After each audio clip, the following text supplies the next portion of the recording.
Welcome to middle education. जिस video को बेसब्री से इंतजार था कि परीक्षा अध्ययन वर्ष 2025 का सीरीज लेकर के आइए एंड वो सीरीज अब तुम्हारे सामने है। फाइनली देख लो, मैं नया परीक्षा अध्ययन खरीद के ले आया हूं एंड आपको सारे क्वेश्चंस टिक कराने वाला हूं।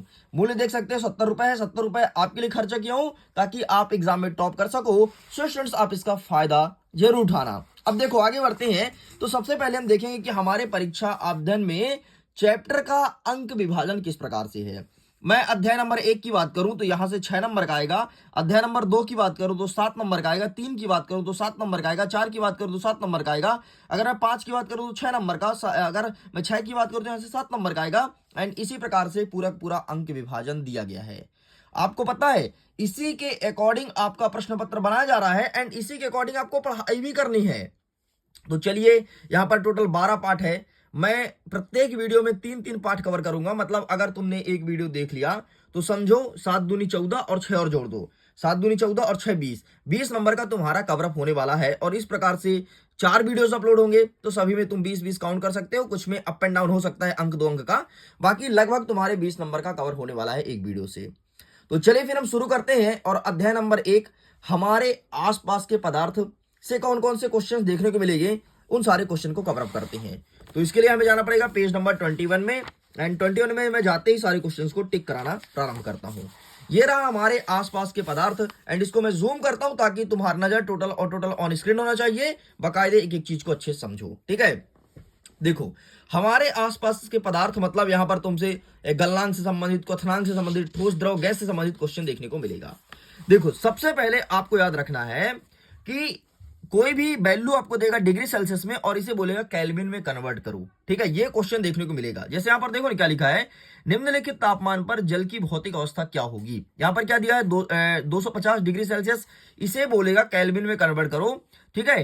तो ये यहां पर तो वैसे अवस्था पूछा है कि अगर 250 में हुआ तो क्या होगा। नीचे वाला प्रश्न दिया गया है केल्विन वाला, ठीक। ये देखो, जैसे यहां पर दिया, एक सेकंड ये देखना, 7वां नंबर देखो। जैसे यहां पर डिग्री सेल्सियस में दिया है ना कि 25 डिग्री सेल्सियस, बोलेगा इसे आपको केल्विन इकाई में परिवर्तित करना है। तो कुछ मत करना बेटा, 25 को आप 273 से जोड़ देना, केल्विन तुम्हारा निकल के आ जाएगा, ठीक है। 25 को 273 से जोड़ देना, तुम्हारा केल्विन में वैल्यू आ जाएगा। ठीक है, ऐसे इसमें भी करना है। क्या लिखा है, 373 लिखा है ना। 373 में से आप 273 जोड़ दो तो जोड़ने पर हमारा 646 केल्विन आएगा। देखो, इस प्रकार से आपको जोड़ना है। लेकिन अगर कोई वैल्यू हमें केल्विन में दिया है और बोलता है डिग्री सेल्सियस में कन्वर्ट करो, तो कुछ मत करना। इसमें तुमने 273 को जोड़े थे और इसमें तुम घटा देना। ये देख लो, कुछ इस प्रकार से घटा दोगे तो घटाने पर तुम्हारा वैल्यू जो निकल के आएगा वो होगा डिग्री सेल्सियस में। एग्जाम्पल तौर पर देखो, जैसे यहां पर क्या लिखा है, 273 केल्विन, तो केल्विन में है और कन्वर्ट करना है डिग्री सेल्सियस में, तो 273 से घटा दो। जैसे ही इसमें 273 घटाओगे तो निकल के आएगा 300 एंड 300 डिग्री सेल्सियस आपका सही उत्तर हो जाएगा। इस प्रकार से तुम्हें निकालना है। ये क्वेश्चन देखने को मिलेगा। आगे बढ़ते हैं। नेक्स्ट हमारे एग्जाम में आएगा कि संगलन की प्रसुप्त ऊष्मा क्या है। तो संगलन की प्रसुप्त ऊष्मा ऊर्जा की वह मात्रा जो 1 किलोग्राम ठोस को वायुमंडलीय दाब पर ठोस को उसके संलग्न बिंदु पर ले जाने के लिए प्रयोग आती है। ये लिखना है संगलन की प्रसुप्त ऊष्मा। आगे देखते हैं हमारे एग्जाम में क्या आएगा कि वाष्पीकरण से क्या समझते हो। इसमें क्या लिखोगे कि किसी द्रव का उसके क्वथनांक से नीचे तापमान पर स्वतः ही वाष्प में बदलने घटना ही वाष्पीकरण कहलाती है, ठीक। ये प्रश्न प्रिपेयर करना। नेक्स्ट कहलाता है ऊर्ध्वपातन किसे कहते हैं, समझाइए। तुमने कपूर देखा है कभी? कपूर देखो, कपूर को तुम जलाते हो तो क्या होता है, कपूर ठोस अवस्था में रहता है और जैसे ही जलाते हो तो वो ठोस से गैसीय अवस्था में कन्वर्ट हो जाता है। यही कहलाता है ऊर्ध्वपातन। एक परिभाषा देखना, किसी ठोस पदार्थ को गर्म करने पर बिना द्रव अवस्था में बदले सीधे गैस अवस्था में बदल जाए, इसे ऊर्ध्वपातन कहते हैं। मतलब डायरेक्टली ठोस से कन्वर्ट हो रहा है गैस में, कोई द्रव अवस्था नहीं है। अगर बर्फ पिघलेगा तो बर्फ पिघल करके पहले हमेशा पानी बनता है, मतलब द्रव बनेगा, फिर जाकर के उसे टेम्परेचर दोगे, आग दोगे तो गैस बनेगा। लेकिन ऊर्ध्वपातन में ऐसा नहीं होता, ध्यान रखना। नेक्स्ट कह रहा है कि गर्म शुष्क दिन में रेगिस्तान कूलर अत्यधिक ठंडा क्यों करता है ना। गर्मी के दिन में गर्मी हो, बढ़िया चारों तरफ सूखा हो, तो जो रेगिस्तान कूलर है, मतलब जो आपके मध्य प्रदेश का कूलर है और जो राजस्थान कूलर है, राजस्थान का कूलर ज्यादा ठंडा रहेगा। ऐसा क्यों, जरा समझना।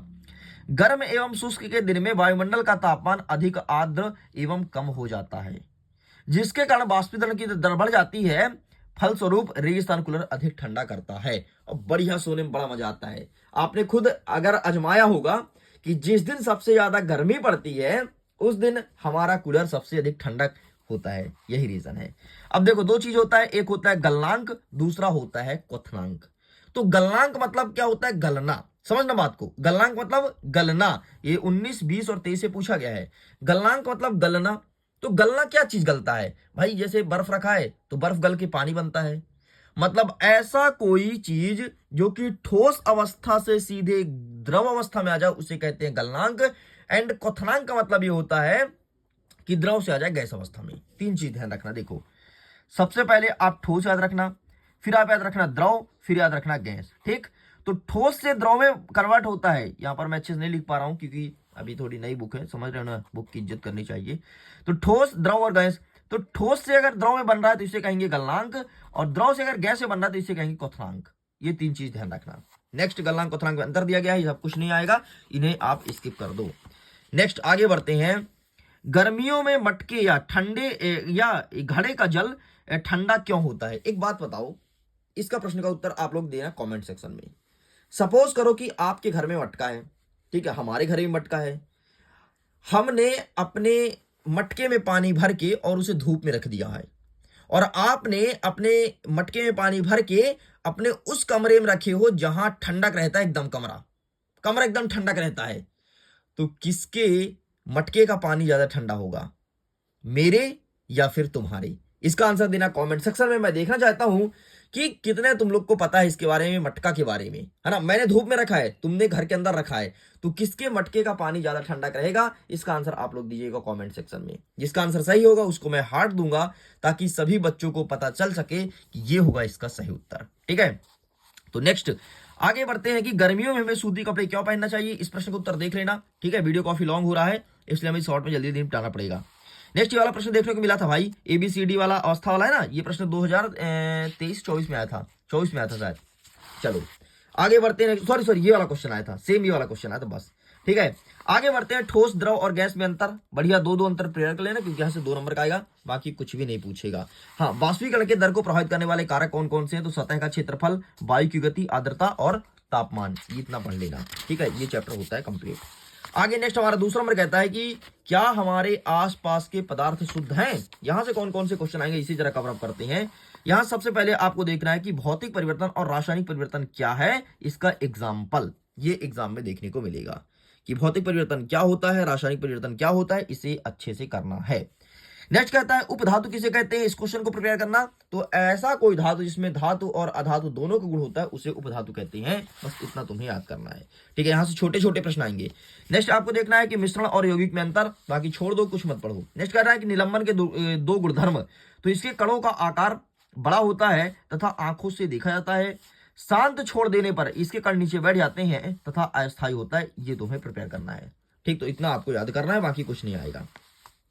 नेक्स्ट ऐसे प्रश्न आएगा कि भौतिक परिवर्तन के 2 उदाहरण दीजिए, रासायनिक परिवर्तन के 2 उदाहरण दीजिए। तो आपको पता होना चाहिए कि भौतिक परिवर्तन क्या होता है और रासायनिक परिवर्तन क्या होता है। तो देखो, भौतिक परिवर्तन कुछ और नहीं होता, जो सीधे आपका जिसमें केमिकल रिएक्शन होता है उसे कहते हैं भौतिक परिवर्तन। जैसे आपका मोम का पिघलना। अब देखो, जैसे मोमबत्ती है, मोमबत्ती कब पिघले? जब उसमें आग दोगे। आग दोगे मतलब इसमें ऑक्सीजन जाकर के रिएक्शन करेगा, तब जाकर के पिघलेगा, तो इसे कहते हैं आपका भौतिक परिवर्तन, सॉरी रासायनिक परिवर्तन।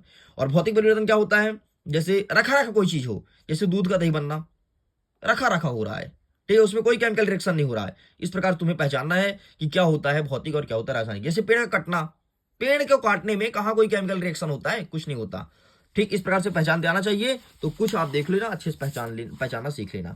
ठीक है, नेक्स्ट देखो, मिश्रण और यौगिक में अंतर अच्छे से पढ़ लेना, 100% एग्जाम में देखने को मिलेगा। आगे बढ़ते हैं। नेक्स्ट आपसे पूछेगा कि संतृप्त विलयन क्या होता है। नेक्स्ट पूछेगा कोलाइडी विलयन क्या होता है, निलंबन क्या होता है। ये तीनों पढ़ लेना, संतृप्त विलयन, कोलाइडी विलयन, निलंबन। ठीक है, तो कोलाइड क्या होता है? जब किसी विलयन में विलेय के कण निलंबन की अपेक्षा इतना छोटा होता है कि साधारण आंखों से दिखाई नहीं देता है, इसे कहते हैं कोलाइडी विलयन। मतलब ऐसा कोई कण जो तुम्हारे साधारण आंखों से दिखाई ना दे उसे कहते हैं कोलाइड, और जो आपको साधारण आंखों से दिखाई दे जाता है उसे कहते हैं निलंबन। अब निलंबन का उदाहरण समझा, जैसे मिट्टी युक्त गंदा पानी, ठीक है, जो ऐसा कोई पानी जिसमें मिट्टी घुला हो वो आपका निलंबन कहलाएगा। लेकिन कोलाइडी क्या कहलाएगा? जैसे आपका दूध हो गया, मक्खन हो गया, पनीर, जेली, इसमें तुम्हें कोई कण दिखाई नहीं देती। लेकिन अगर तुम मिट्टी वाला पानी उठाओ, गंदा पानी, तो उसमें तुम्हें कण दिखाई देगी कि मिट्टी है, मिट्टी मिट्टी है। ये कहलाता है आपका निलंबन और कोलाइडी। अच्छे से प्रिपेयर कर लेना, एग्जाम में 100% मार्किंग होने वाली है। इस प्रकार से स्टूडेंट्स हमने अध्याय नंबर 2 तक कवर कर लिया। नेक्स्ट वीडियो में कवर करेंगे अध्याय नंबर 3, जिसमें परमाणु एवं अणु को कवर अप करने वाले हैं। कमेंट सेक्शन में लिखिएगा जरूर आपको कैसा लगा क्लासेस, समझ आया नहीं आया, और अगर नेक्स्ट पार्ट चाहिए तो कमेंट सेक्शन में ही बताइएगा ताकि जल्द से जल्द अपलोड किया जा सके। जैसा रिस्पॉन्स आएगा वैसे ही वीडियो रिकॉर्ड होगा। So thanks for watching. मैं वीडियो एंड करता हूँ। खुश रहिए, पढ़ते रहिए, मुस्कुराते रहिए। Bye bye.